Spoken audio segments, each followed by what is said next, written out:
Hello, Saskia. Lovely to meet you. Hi, Sarah. Thank you for having me today.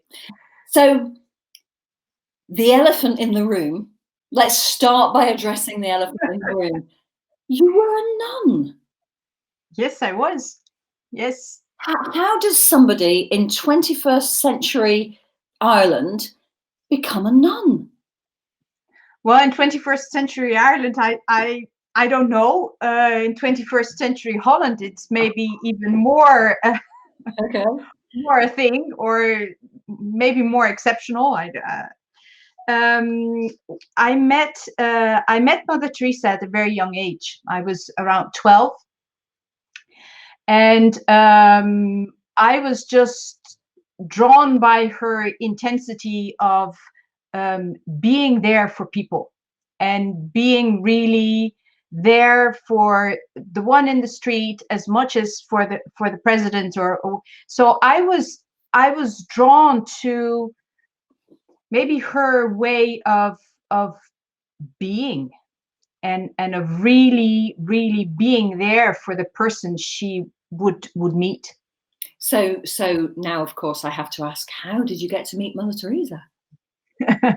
Well, she was there all over the world. They have those convents with sisters who are taking care of the poorest. And my mom was doing voluntary work with the sisters, and helping out families, or people in the street, or the homeless, and working in their soup kitchen. And so one day, Mother came to visit, and as the sisters don't have any cars, they always depend on people bringing them from one place to the next. And so they asked my mother if she would be willing to drive Mother Teresa from Rotterdam to Amsterdam. Well, that's not a very difficult question to answer. No, that's amazing. So she took us with her, and we got to spend 45 minutes driving from one place to the next, and meet her, and talk to her. And that was a life-changing 45 minutes for you. Absolutely, yes.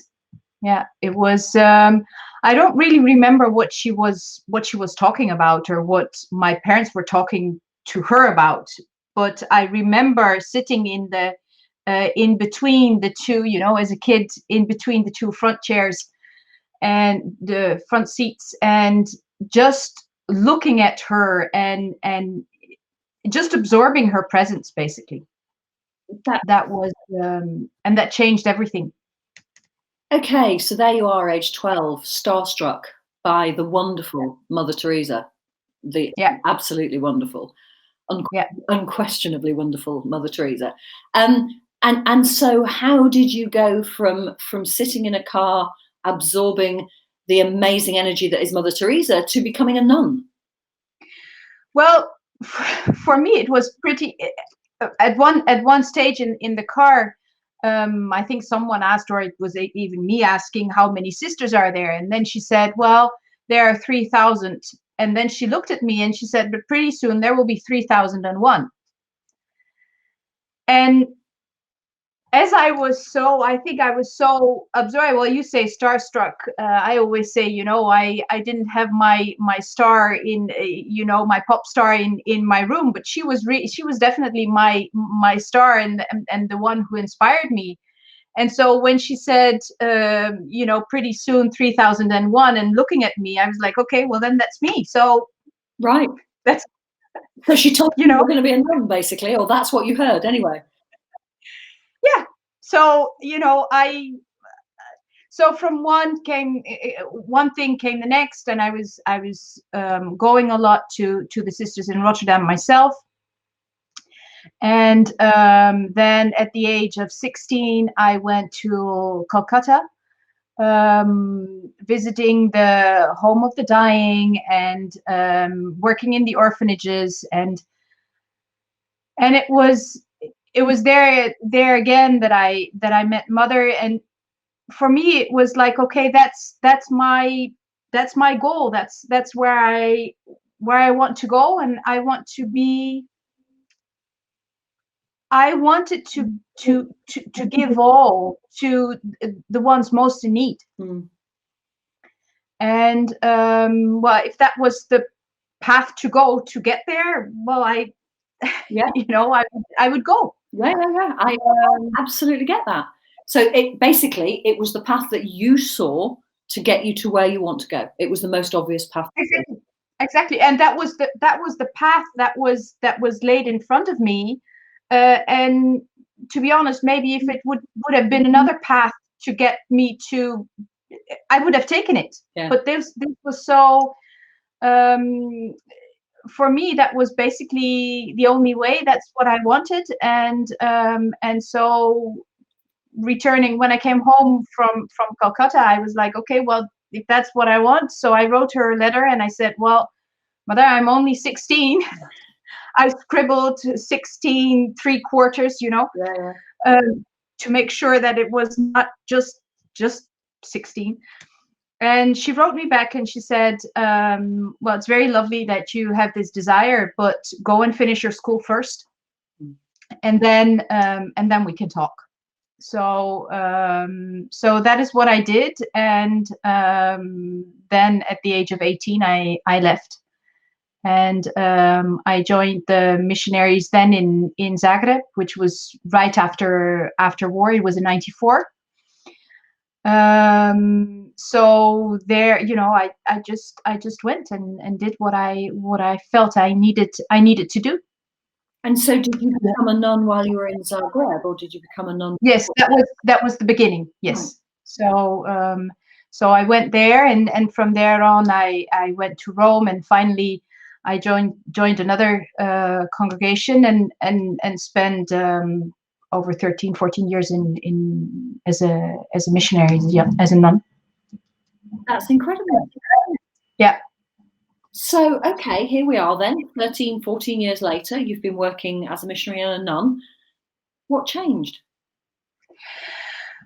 Well, I had, of course, at the age of 18, you go and I was just one fire, and I would do it, and I would just go from one place to the next, and I would eventually I would take care of the young novices who came in, and I was a superior, and I was sent from one place to the next, and giving myself and being with the people who needed me most. The only thing I had forgotten was that I was a person too, and that I could be giving everything, but if you want to keep giving, you need to resource yourself. Mm-hmm. And so I was in the Philippines, and Philippines, the poor areas, and just I felt I couldn't do it anymore. I had given all, I had given myself, and I forgot to recharge my own batteries in the longer run, and so I was completely burned out. I didn't know anymore where I was coming from, because I had traveled so much, and as a daughter of expats, I had already traveled all my life, almost every year and a half. So I didn't know anymore where I was coming from and where I was going, and I was like, okay, well, just one flip and it's all, I won't be good to anybody anymore, and in the first place, not to myself, and I felt I couldn't do it anymore. You were burnt out. Yeah, I was completely burned out, and so I said, well, I need to go back. I need to go back home, but I didn't know what home was. So so my brother, who was living in Holland, he arranged a little room for me where I could take my breath again and get myself back on my feet. And in that time, I realized that there was something I couldn't. I could no longer live. I couldn't. My personal growth was basically at stake, and I had not really looked at it from so close for a long time, and there I realized that something had to change. And as a religious, you make the vows, and I had always, and when I was talking to young girls who were visiting, or I always said, I have never, in making my vows, I have never vowed to become a dried up nun behind the grills or behind the bars. And so as soon as I felt that I was not happy anymore, that I couldn't get my satisfaction, my fulfillment in the place where I was living, well, I had to to embrace the consequences and say, well, I need to turn it around. And of course I didn't take it lightly, because it was my lifelong commitment, and that was what I was going to do for the rest of my life. And but I said, well, this is, if I want to change things around, and if I want to make it on the other side of life, I need to change it around. And so I did. Okay, so here we are, and you're back in Holland in your brother's spare room, and you're busy with your head tucked under your wing, recovering. Yeah. What happened next?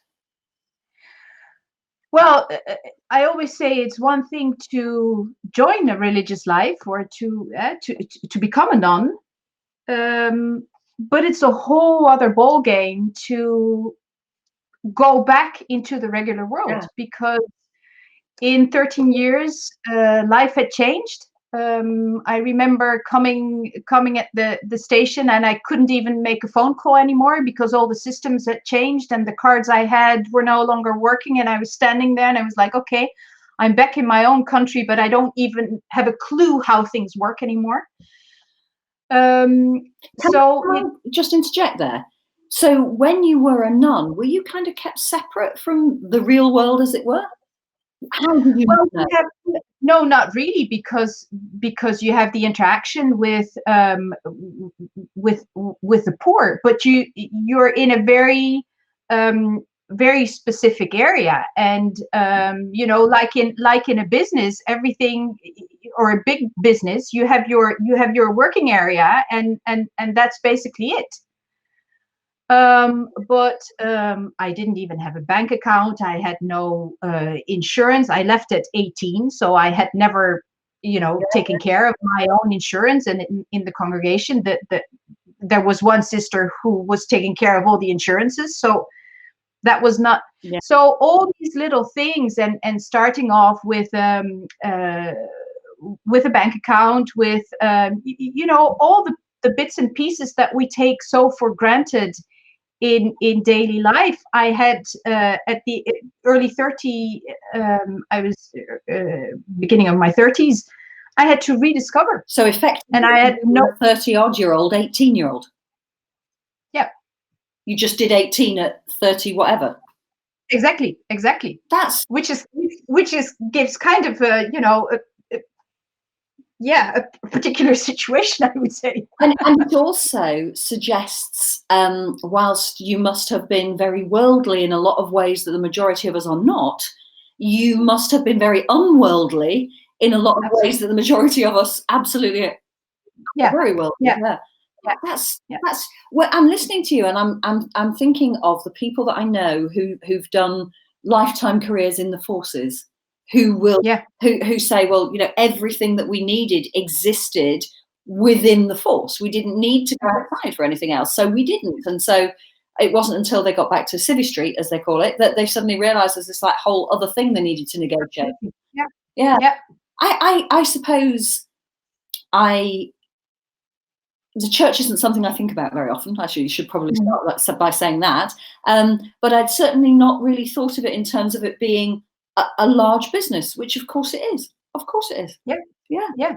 Because it's people management first thing, and you have the responsibility. I remember when I was sent as a superior to the States. I came and they said, well, you have a few weeks to buy the convent, otherwise you're out in the street with your sisters, and you can pack your bags.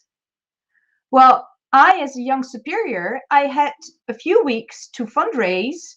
I don't remember exactly how much money, but that was the decision that, I was responsible for that. I had 5 or 6 sisters living with me, and I was responsible for their welfare. I'm going to ask you a really silly question now. You don't get paid to be a nun. It's a voluntary thing. No. Yeah. So what happens? That's why I say I didn't have any bank accounts. Yeah. So what happens is effectively you're looked after as if you were family, but you don't have any income or. No. Oh, okay. Gosh. Yeah. That's a whole insight on a world I didn't know anything about, Saskia. This is fascinating. Okay, so here you are as a 30-odd-year-old, 18-year-old. And what happened next? Because somewhere you found coaching, which is, of course, what we have in common.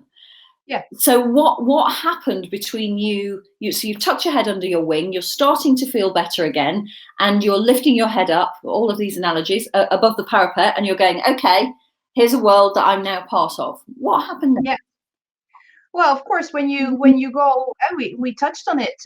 Then when you're back in the regular world, you need to find a way to take care of yourself. So I had to find a job, and I came there, and people said, well, 13 years of religious life, never heard of.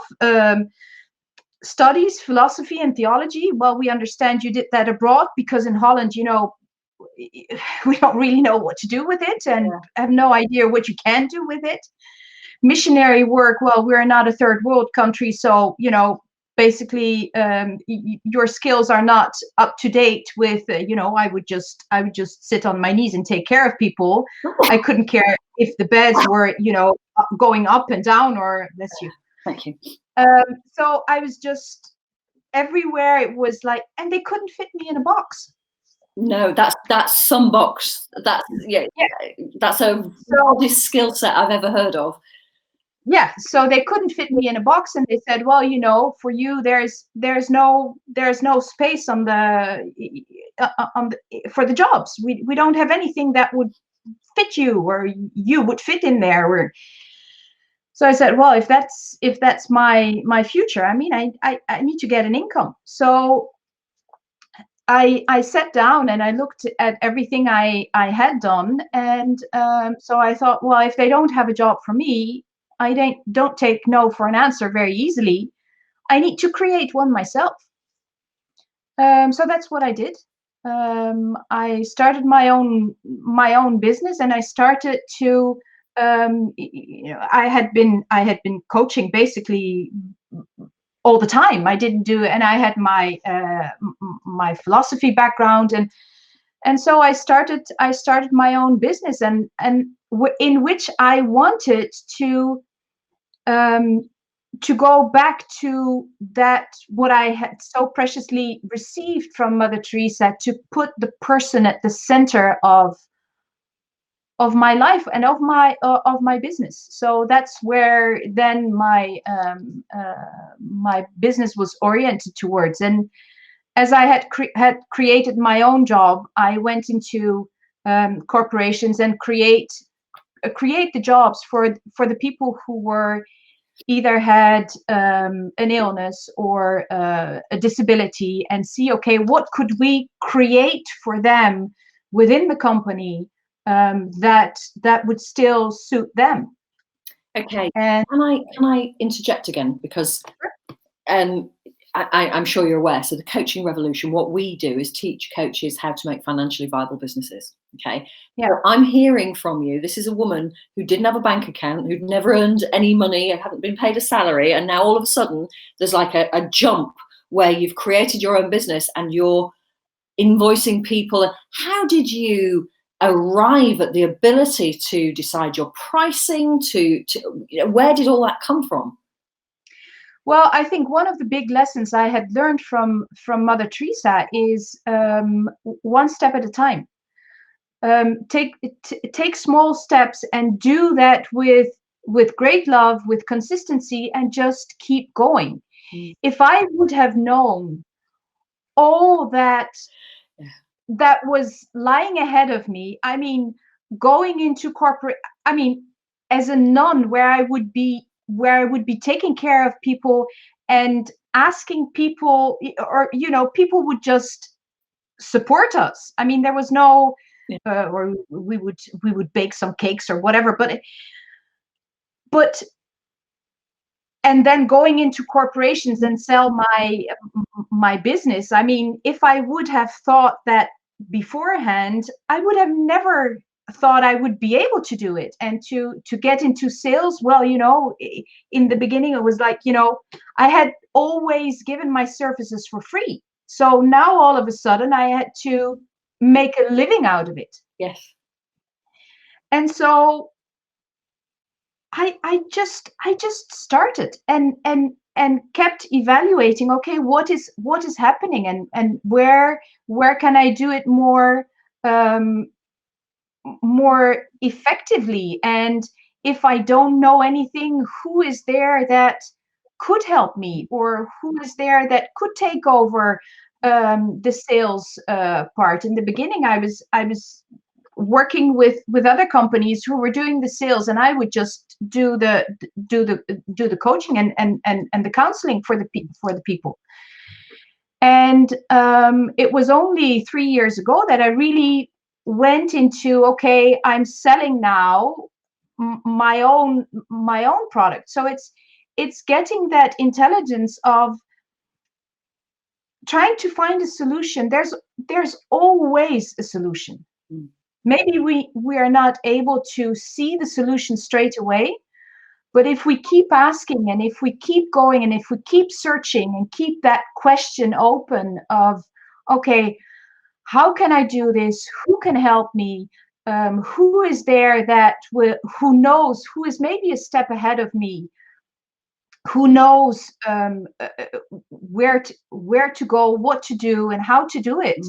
Well, go and learn, and it's from there that I kept growing, and that my business kept growing, and that it is where it is now. Okay, so where is it? What do you do now, Saskia? How do you fill your days? How do I fill my days? Well, I work with business owners who are already successful business professionals, business owners, CEOs, the higher level management, who are in a place where they have given all. They are successful. They have reached a certain success in their business, and are wondering, okay, what next? What next? Is this it? Yes. I have a lot of people who say, I don't need to do it for the money, but what then? If it's not for the money. That is this it question, I think, is the basis for all coaching all over the world. Is when you just go, this can't be it. This cannot be the end of this journey. Exactly. And so to open up new windows, to create that next level, wherever that may be. It's even if it's on the personal level, or it's on the business level, or it's on family level, or whatever is there, to find again that place where you get the spark. And I think in my life, I have been in really tough situations, and have been in contact with a lot of people in really difficult situations. And I think there is never a situation for which there is not a solution. You only need to ask and to keep searching. I think, sorry, just thinking about what you said there, I absolutely agree that there is never a situation for which there is not a solution. But I think that where people get stuck, where our clients get stuck, is that I always think of it like a Rubik's Cube, that you can only see one side of it. And it's not until you step away and you turn it round and realize that actually there are 6 sides and you're just looking at it from the one direction, and that maybe if you turned it and twisted it, and all of a sudden what you're looking at is completely different. But it's easy to say and so hard to do. Well, I think it's hard to do if you think you need to do everything by yourself, and you need to find a solution only by yourself. And I think maybe in my life I have learned it the hard way, because I thought I had to do everything by myself or find the solutions by myself. And there's a moment when you just hit a wall, and you don't have the answers all by yourself, and you don't need to do it all by yourself. And it is as soon as you start opening that window that there is a whole new creativity that is been brought to the surface, which will allow you to make a next little step and to come out of that situation where you might feel stuck. I have to say, this is music to my ears, because this is, of course, exactly what we do. Come and ask us. We've already achieved what people are trying to achieve. We can help you. So absolutely, don't try and do it all yourself. It's that you don't have to do it all yourself. Yeah, and I think that is for me, it's a big relief. And now I have two young children. I'm a single mom in the meantime. I have 2 young children, and I always keep in mind, it takes a village to raise a child, but it also takes a village to build a business, and it takes a village to survive in life and to live life. We're not on our in life just to survive. That's just not enough. No, and we shouldn't settle for it.